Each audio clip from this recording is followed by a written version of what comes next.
Hey there, I'm Stan from Discovery Campus, and you're watching TechMan Stan, a show where we talk about tech stuff. So today we're going to take a look at the Lilliput A7S field monitor. The A7S has nothing to do with the Sony Alpha 7 line.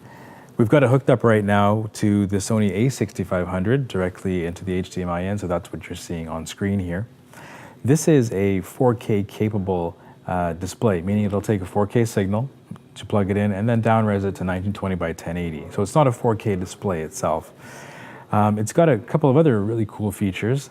It has an HDMI out on it. Next thing it has is a monitoring jack for your earpiece. So you can listen to what you're recording through the display. It's got audio meters here on the left side of it, and then on the right it's got the peaking display, and it's got a plethora of other things inside of the menu. The other cool thing about this is it also is battery powered. So you can use any of the NP or what's commonly known as the L series batteries to power this unit. It also comes with the AC adapter, so you can use that if you've got a plug nearby. Top tripod and bottom 1/4 inch mount, so you can put in your accessory arms to hold it up. So all in all, it's a pretty cool unit. What we're gonna do is unbox it, then we're gonna take it out for a field test at the Canadian International Auto Show.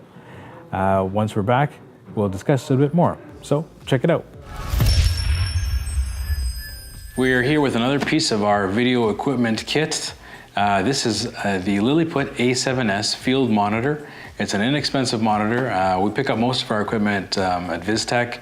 If you've got an account there, they usually treat you pretty good. It's about $200 in price, Canadian. And without further ado, let's take a look inside of this box. Real simple, no-name packaging. I'm totally okay with that. That's the field monitor here in its wrapper.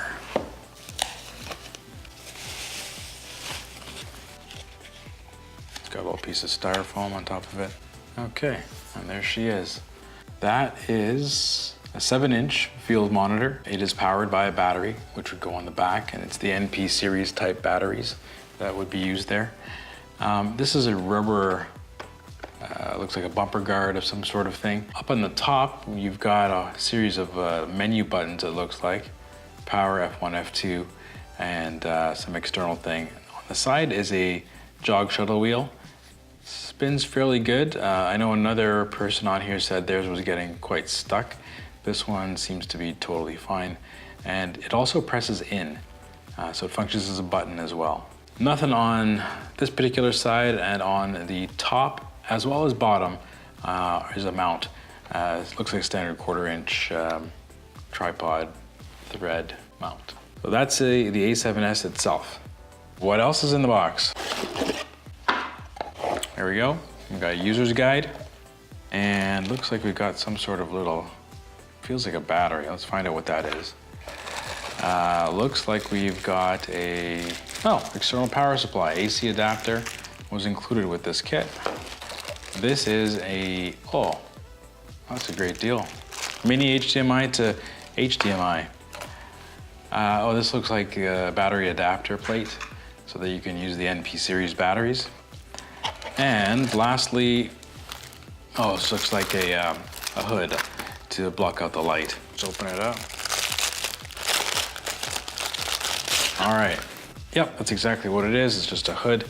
There are some Velcro strips on the inside of this that the hood is going to attach to. You can see them on the sides and on the top there, those dark bands. So I'm just gonna put it in.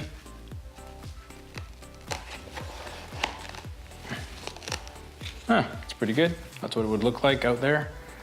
You would just be in the bright sunshine looking at your monitor.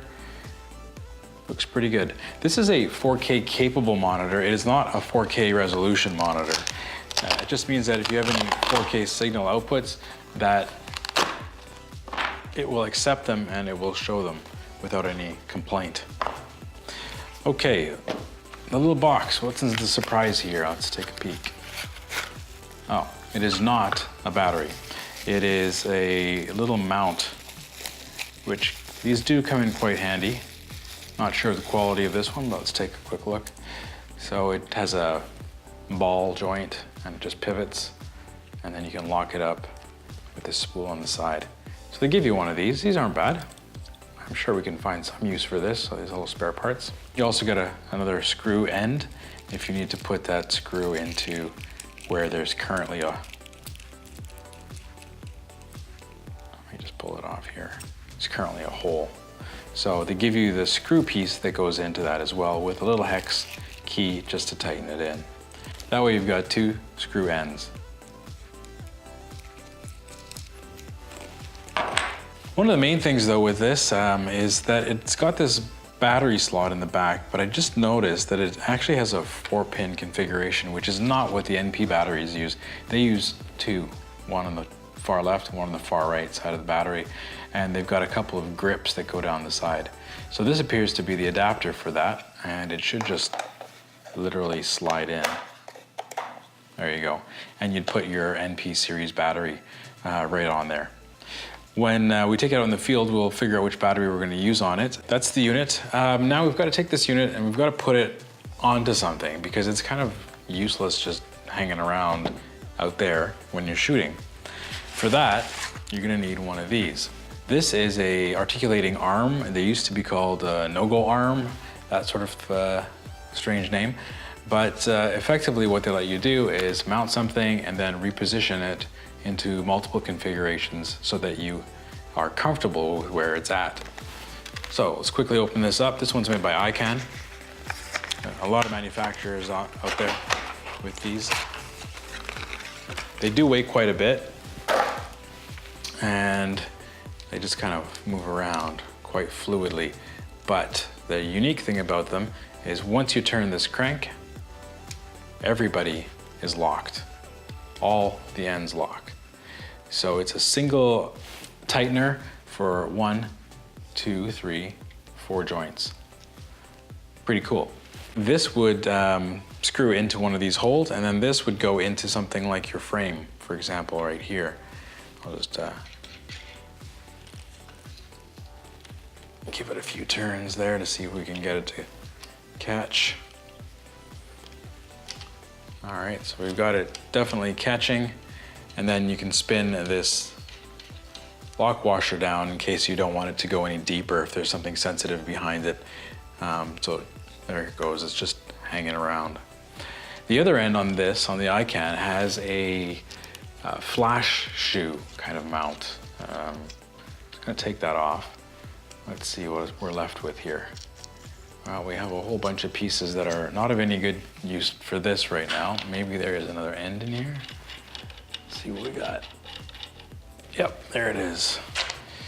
So we would take the display, give it a few thread turns there.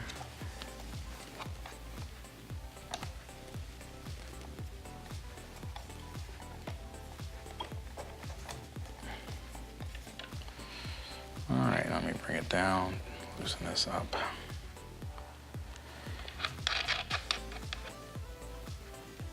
So there you have it. It's on this arm and you can move it around quite readily. Just unlock this, flip it sideways. Let's say you want to see something for some particular reason this way. There we are. Let's go up a little higher. Locked into place even on an angle like that.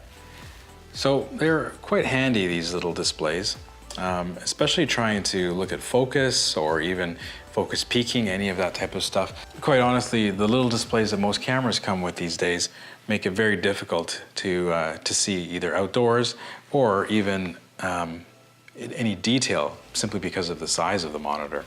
So this really helps you with that. We're going to check out some footage here from the auto show. And here we've got Clem at the auto show just doing some filming.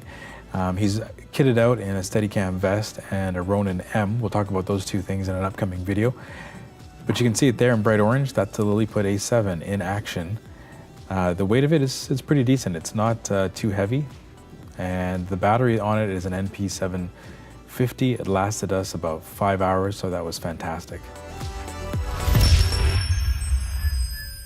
We just wanted to give you a quick look at what the actual display of the Lilliput A7S field monitor looks like.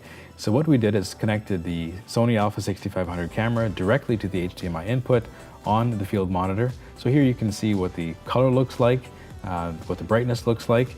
They're both quite good. This isn't a color grading monitor, so you wouldn't expect anybody to do color grading on it on set, but it is only $200. So this is what colors look like on a color checker. And now let's talk about this. So this is a support arm, and you're going to need one of these to support or hold your field monitor and connect it to your rig so that you can work with it. What we did notice at the auto show was that the other arm that we had, which was an ICANN arm, was too weak to hold the field monitor and the battery at the same time. It kept flopping over. So instead we've switched to this, which is made by Kupo. And it's a ball and knuckle configuration, and on the end here is a Manfrotto nano clamp. And it's just a lot more rigid and performs way better in the field. So that's it for the Lilliput A7S field monitor. Please let us know what you think of the show. Comment down below, and please like, subscribe, and share. Until next time, I'm Stan from Discovery Campus. Thanks for watching TechMan Stan.